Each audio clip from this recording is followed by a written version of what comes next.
Muchísimas gracias, doctor Litfis, muchísimas gracias, doctora Cerón. Me toca a mí platicar con ustedes el tema de los retos que significa en las instituciones de atención a la salud, cómo mejorar la educación que estamos brindando. La ONU, por medio de su organización para la educación, la ciencia y la cultura, se reúne periódicamente y nos hace recomendaciones a la educación en general. La UNESCO nos dice, la educación actual requiere un plan para cambiar la situación que existe, por algo. Nos dice que hay que cambiar de paradigmas, que es necesario propiciar el aprendizaje permanente, ese enseñar a aprender al alumno y hacerlo un aprendiz toda su vida, que tenga un método y un modelo de estudio para que su aprendizaje sea significativo y sea entre pequeños grupos, sea colaborativo. El paradigma de hoy es que el eje central no es el profesor, sino el alumno y su aprendizaje. Y su aprendizaje no debe ser la transmisión únicamente de conocimiento, es la información gradual, elevar el nivel del aprendizaje siendo el profesor un facilitador. Desde luego, el paradigma que significa la globalización política, económica, social como fenómeno impulsa los cambios en todas las profesiones. Es importantísimo reconocer que hoy el mundo empresarial impacta y dice qué tipo de profesional se requiere. Son ellos los que lo contratan la mayor parte de las veces. Hoy ellos dicen, y todas las universidades desarrolladas en el mundo hospitalario de alto nivel se acepta que la educación debe ser basada en la construcción de competencias. Y nos recomienda, por último, migrar a las sociedades del conocimiento. Como ustedes pueden observar esto, lo único que nos dice es que el mundo está cambiando y nosotros no tenemos por qué repetir lo mismo si el mundo está cambiando. En el mundo de la educación es importantísimo que todos ustedes, profesores, alumnos, reconozcamos que el motivo de analizar los problemas de la educación, los grandes retos que existen, es con un solo único fin: coadyuvar a mejorar la calidad de la atención médica. No es ninguno otro nuestro fin. Les presento a un señor que se llamó Abraham Flexner. No fue médico, sin embargo, hace 100 años, un poquito más de 100 años, hizo un estudio importante buscando la forma en la que se estudiaba la medicina y se enseñaba la medicina en Estados Unidos y en Canadá, y nos dijo en su reporte, en el famosísimo reporte Flexner, que la educación que se brindaba era insuficiente e ineficiente. Y él propone el método flexneriano o el método de Flexner, que es un método que dice que 2 años el alumno debe estar en ciencias básicas en las escuelas de medicina o facultades, otros 2 años en hospitales haciendo la clínica y la incorporación con la relación médico-paciente, el año de internado, desde luego. Si les suena conocido, pues ese es el método de Flexner, pero pues apenas tiene 100 años, ¿para qué nos preocupamos si lo seguimos haciendo y lo seguimos incorporando y viendo todos los días? Si alguien desea cambiarlo, pues es que necesitamos entonces meternos al fondo de las circunstancias, de las debilidades del problema y hacer efectivamente circunstancias que nos permitan el cambio, la decisión, llevar con rumbo el cambio, no más cambiar por cambiar, no, como dicen que nos pasó hace algunos sexenios. Les presento al señor doctor Miller. Es un modelo basado en educación en medicina, basado en competencias. Es un modelo que se propone y que se lleva a cabo en muchas universidades de orden de primer nivel, que tienen hospitales universitarios y que están teniendo extraordinarios resultados. Y su modelo de competencias es el sabe cómo, es tener conocimientos, tener ese conocimiento de aprendizaje, de razonamiento, el cognitivo, El saber cómo, que es el adquirir la destreza y la habilidad y que tiene la competencia que nosotros necesitamos para que ese alumno en cualquiera de las áreas la demuestre. Eso es teoría. Y coadyuvado en forma muy importante con el desempeño de que es capaz de hacerlo y lo hace en la acción, es el modelo de la teoría y la práctica. Este modelo, para muchos apenas conocido, apenas tiene 20 años de aplicarse. Les presento otro modelo. Hoy los modelos en atención médica, hoy los modelos en investigación, hoy los modelos en educación son fundamentales que se trabaje con rigor, con un método, con una metodología. No es posible mandar los mensajes que uno crea, ahí se va. Como lo dijo la doctora Cerón y el doctor Litfis, estamos trabajando con adultos. La andragogía no es lo mismo que la pedagogía. Los paradigmas educativos del constructivismo, cognoscitivismo, conductismo, ¿qué es eso? Pues los docentes tenemos la obligación de saber de dónde vino todo eso, por qué se utilizan en la actualidad. Son tan importantes para saber cómo se educa como hasta cómo se evalúa. El modelo Cambridge no es porque lo lleven en esa universidad, fue en esa ciudad donde se hizo una reunión mundial de educación, y a las competencias, el tener la competencia y ver el performance, o sea, el desempeño, se le agregan las cosas que influyen en el alumno y no lo rechazan por ser un alumno conflictivo. Estudian las influencias que tiene el individuo, estudian sus problemas. Los grandes conflictos de nuestros niños en las escuelas hoy, tener padres separados, divorciados, alejados, que se los educa la sirvienta, la abuela, etcétera. Eso impacta en forma muy importante en la educación superior, impacta en los posgrados y tenemos que entenderlo, tenemos que estudiarlo. Y desde luego, cómo los sistemas se ven impactados y cómo se ven influenciados, que tienen influencia directa en la formación del recurso. Ya el doctor Alberto Litfis nos presentó un cuadro de cómo interaccionan el alumno, profesor, la currícula, el programa con el medio ambiente. Es fundamental que todos los que nos dedicamos a la educación entendamos este conocimiento.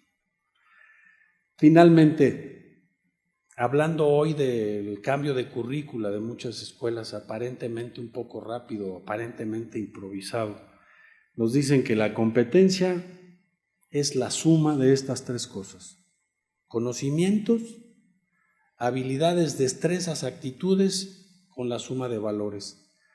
Estos conocimientos más estos valores más estas habilidades y destrezas y competencias actitudinales hacen la suma de lo que hoy conocemos una competencia o el desarrollo de competencias.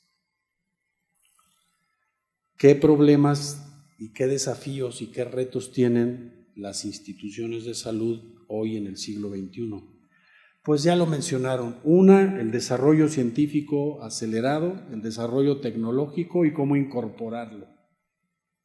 La globalización, lo que sucede en una parte del mundo se conoce en breves segundos o minutos en la otra parte del mundo.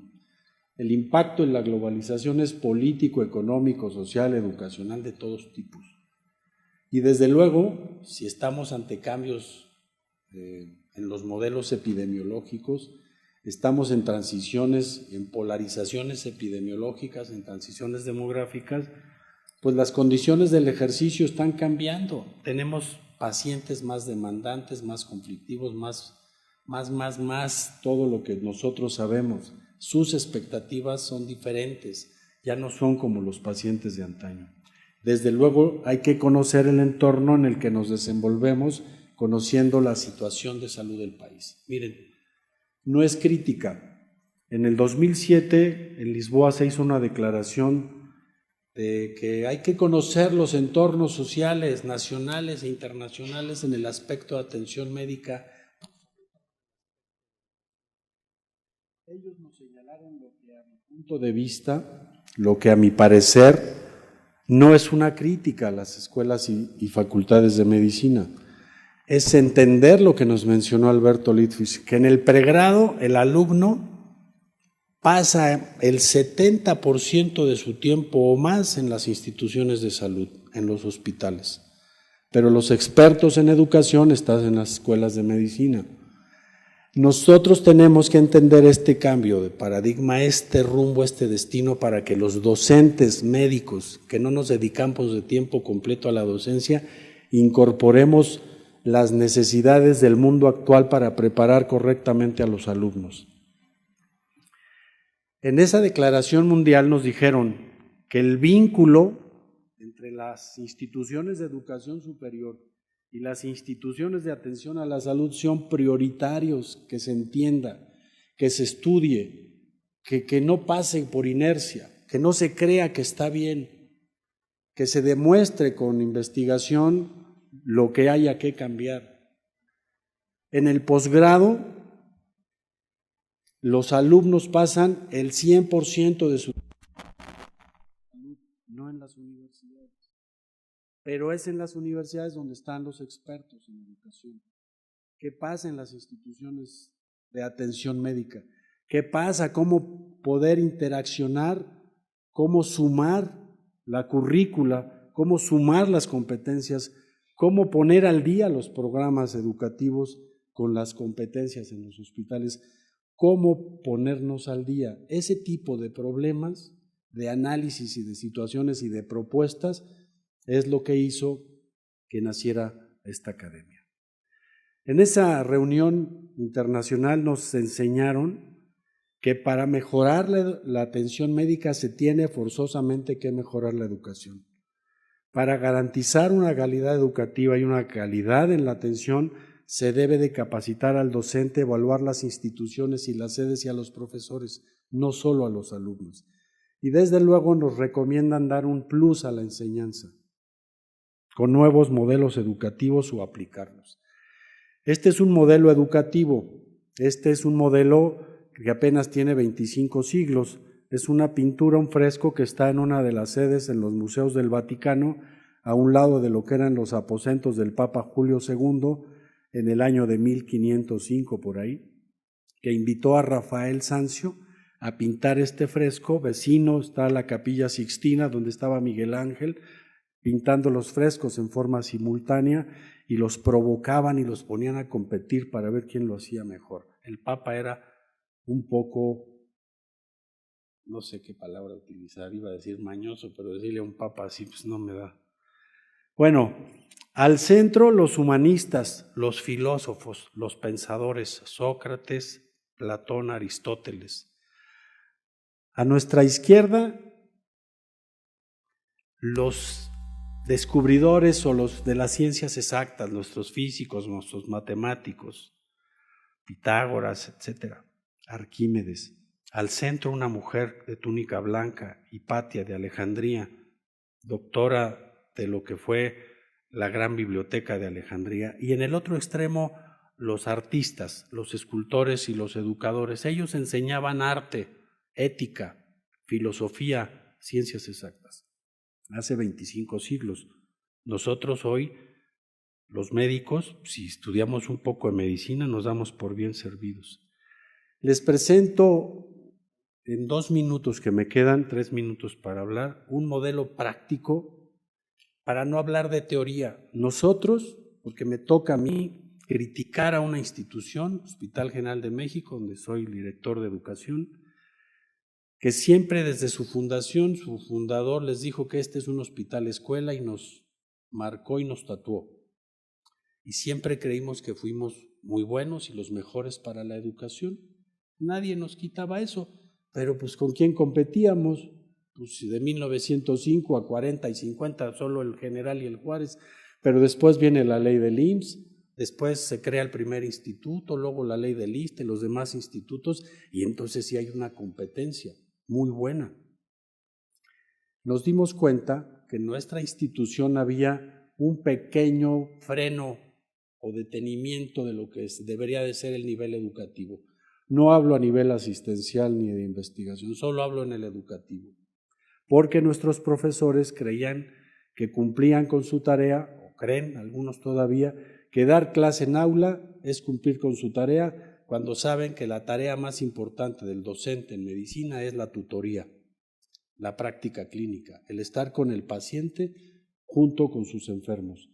El que vean con qué respeto y hablarle de usted al paciente lo aprende su alumno, cómo lo interroga lo aprende su alumno, cómo explora lo aprende su alumno, cómo trata con respeto y le explica lo que tiene, lo aprende el alumno. El alumno es como los hijos, aprenden de los padres más viendo que diciendo, que escuchando. Nuestros alumnos aprenden del profesor como modelo. Nosotros dejamos que el modelo quedara atrás y nos fuimos a ver qué estaba pasando en el entorno internacional y nacional. Decidimos que nos influenciaran todos, en especial la Federación Mundial de Educación Médica, y propusimos para la institución un nuevo modelo educativo que, reconociendo lo que hicieron los griegos y lo que recomienda la UNESCO, entendiendo las necesidades de salud del país y conociendo sus contextos y las tendencias, aplicamos a la cimentación la tutoría, la práctica clínica, pero incorporamos el aprendizaje basado en problemas, la medicina basada en evidencias, la educación basada en competencias, regido por un eje de valores, mezclando las dos espirales, la enseñanza y el aprendizaje para que sea verdaderamente educación. Y se oye bonito en teoría. Habría que aplicarle un modelo a este modelo, un programa que lo lleve a cabo realmente. Vean ustedes, recordando a los griegos, la cimentación que les digo y los pilares en los que basamos la educación. No queremos cambiar lo que se hacía antes. La enseñanza de antes es muy buena. Solo queremos que se incorporen las nuevas herramientas, la medicina basada en evidencias, el aprendizaje clínico, migrar a las sociedades del conocimiento para transformar la educación. Hicimos un acróstico donde la P es este perfeccionamiento, formación de líderes, no formación de alumnos, que tengan universalidad en el conocimiento y modernización educativa y que sepan, sin ser políticos, que todo se lo tenemos que regresar al pueblo y ser socialmente responsables y comprometidos. Desarrollamos 25 proyectos simultáneos que tienen 7 años de aplicarse y que hoy puedo decirles no somos triunfalistas, solo puedo decir que en el camino vamos empujando el barco hacia donde queremos. No quiere decir que ya lo logramos, pero sí tenemos por lo menos la visión de darnos cuenta. Hay que ver hacia dónde van las tendencias de la educación, conocer la población con la que trabajamos, reconocer los cambios demográficos que le suceden al país, porque eso impactará en forma importante en la epidemiología, reconocer que lo que pasa con las tendencias de todas las enfermedades es muy grave. Vean qué le pasa a nuestro país y qué le viene con la diabetes mellitus, con las neoplasias, con las enfermedades cerebrovasculares, con las enfermedades cardiovasculares. Todas van para arriba. Yo no veo más importante. Bueno, termino diciéndoles que los desafíos más importantes para las instituciones es reconocer que la atención médica es tan importante como la educación y la investigación, que nadie puede intentar separarlas. Quien lo haga está mal. El acto médico en sí es un proceso educativo y que de ahí puede desarrollar la idea para la investigación. Debemos de saber que estamos integrados a asistencia, educación e investigación. Que el médico debe aprender gerencia de hospitales es importantísimo, aparte de ser muy bueno en lo que es. Reconocer que la educación médica no es marginal ni tangencial a la atención del enfermo, es prioritaria igual que la atención médica. Si le damos ese valor y los directivos lo reconocen e intercambiamos con las universidades un proceso de acercamiento, otro gallo nos va a cantar. Desde luego, fomentar en los médicos de pregrado y de posgrado y en los médicos en general a todas las edades la difusión de valores de la vocación, tanto los del individuo, humanísticos, como de los valores de las instituciones. Con esto quiero terminar. Muchas gracias.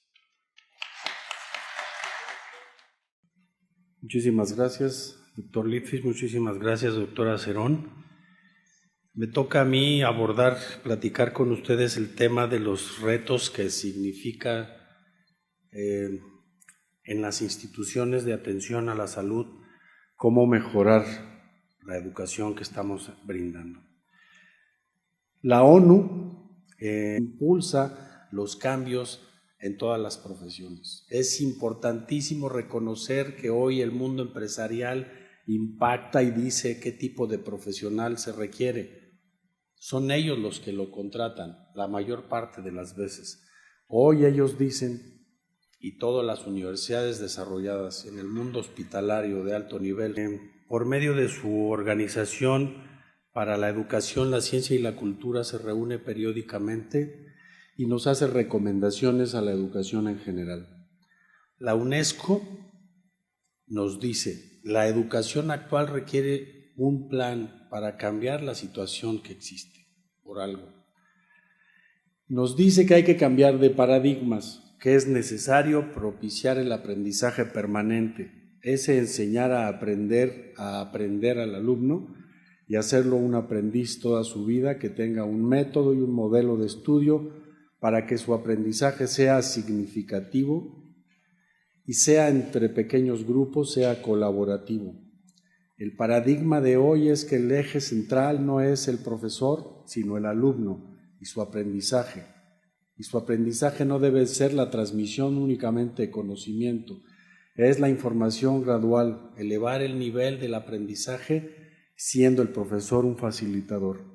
Desde luego, el paradigma que significa la globalización política, económica, social como fenómeno